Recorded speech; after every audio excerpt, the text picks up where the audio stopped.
Fried rice ഉണ്ടാക്കിയാലോ? അതിനായിട്ട് അരി ഇതേപോലെ വെള്ളത്തിലിട്ട് വെക്കാം.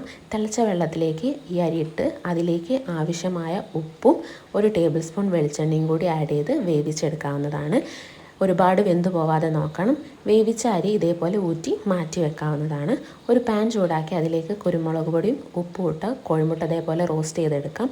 അതേ പാനിൽ തന്നെ വെളിച്ചെണ്ണ ഒഴിച്ച് വെളുത്തുള്ളി, സ്പ്രിംഗ് ഒനിയൻ്റെ വൈറ്റ്, ബീൻസ്, ക്യാരറ്റ് എന്നിവ ഇട്ട് വഴറ്റിയെടുക്കാം. ഒരുപാട് വെന്ത് പോകണ്ട. ഇതിലേക്ക് നമ്മൾ വേവിച്ച് വെച്ച കോഴിമുട്ടയും കൂടി ആഡ് ചെയ്ത് കൊടുക്കാം. ഇനി സോസ് ആഡ് ചെയ്യാം. 1 ടേബിൾ സ്പൂൺ സോയാ സോസും 1 ടേബിൾ സ്പൂൺ ഗ്രീൻ ചില്ലി സോസുമാണ് ആഡ് ചെയ്യുന്നത്. നന്നായി ഒന്ന് മിക്സ് ചെയ്ത് കൊടുക്കാം. ഇതിലേക്ക് നമുക്ക് സ്പ്രിംഗ് ഒനിയൻ്റെ ഗ്രീനും കൂടി ആഡ് ചെയ്ത് കൊടുക്കാം. അതിലേക്ക് നമുക്ക് വേവിച്ച് വെച്ച അരിയും കൂടി ആഡ് ചെയ്ത് നന്നായി മിക്സ് ചെയ്ത് കൊടുക്കാം. മിക്സ് ചെയ്യുമ്പോൾ ശ്രദ്ധിക്കുക, അരി പൊട്ടിപ്പോവാതെ നോക്കുക. ഇതേ രീതിയിൽ മിക്സ് ചെയ്യുക. ഇതുപോലൊരു ഫ്രൈഡ് റൈസ് നിങ്ങളൊന്ന് ട്രൈ ചെയ്ത് നോക്കുക. അടിപൊളിയാണ്. ട്രൈ ചെയ്തൊന്ന് കമൻറ്റ് ചെയ്തേക്കാൻ മറക്കരുതേ.